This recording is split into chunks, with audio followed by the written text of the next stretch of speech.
గురుగారు, చవన అంటే జారిపోవటం అనే అర్థం వస్తుంది కదా, మరి ఒక మహర్షికి చవన అని పేరు ఉండటంలో అంతరార్థం ఏంటి?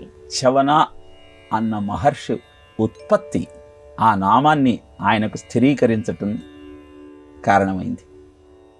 భృగు మహర్షి మహాతపశక్తి సంపన్నుడు, బ్రహ్మమానస పుత్రుడు.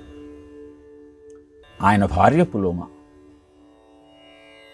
పులోమ అనే రాక్షసుడు కూడా ఉన్నాడు. ఈ పులోమ అనే రాక్షసుడికి తన పేరుతో ఉన్న స్త్రీని వివాహం చేసుకోవాలనేది ఆలోచన. భృగు మహర్షి యొక్క భార్య అయినటువంటి పులోమ అద్భుతమైన సౌందర్యవతి అని గ్రహించి ఆమెను ఎలా అయినా సొంతం చేసుకోవాలనుకున్నాడు. అందుకే భృగు మహర్షి ఇంట్లో లేని సమయంలో ఆశ్రమంలోకి ప్రవేశించి పులోమ కోసం వెతికాడు. ఒక స్త్రీమూర్తి కనపడింది, కానీ ఆమె పులోమ అవునా కాదా అన్న సందేహం కలిగింది. ఎవరు చెబుతారు? అందుకే అగ్నిదేవుణ్ణి అడిగాడు, ఈమె పులోమ అవునా కాదా. అగ్నిదేవుడికి ఈ పులోమ అనే రాక్షసుడి యొక్క ఆలోచన తెలుసు. ఇప్పుడు నిజం చెప్పాలా అబద్ధం చెప్పాలా అని ఆలోచనలో పడ్డాడు. అబద్ధం చెప్తే అనృత దోషం వస్తుంది, నిజం చెప్తే ఆ మహా ఇల్లాలు ఆపదలో పడుతుంది.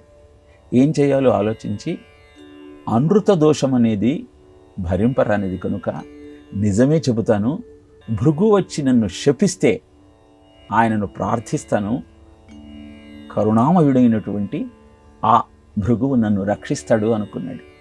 పులోమ మహాపతివ్రత కనుక తనను తాను రక్షించుకోగలుగుతుంది, నాకెందుకు ఈ అనృత దోషం అనుకున్నాడు అని ఆమె పులోమ అని చెప్పాడు. వెంటనే పంది రూపం దాల్చి ఈ పులోమ అనే రాక్షసుడు మహాపతివ్రత అయిన పులోమను ఎత్తుకుని వెళుతూ ఉన్నాడు. అప్పుడు ఆమె నిండు గర్భవతి. ఆ పులోమ రాక్షసుడు వరాహ రూపంలో పరిగెత్తుతూ ఉన్న సమయంలో కదిలిన కదలికల వల్ల జారి పడ్డాడు పొట్టలో ఉన్న ఆ బిడ్డడు. పుడుతూనే ఆ రాక్షసుడి వైపు చూశాడు, అంతే వాడు భస్మీపటలం అయిపోయాడు. ఇలా తల్లి గర్భం నుంచి జారి పడ్డాడు కనుక చవనుడు అన్న నామంతో ప్రసిద్ధికెక్కాడు.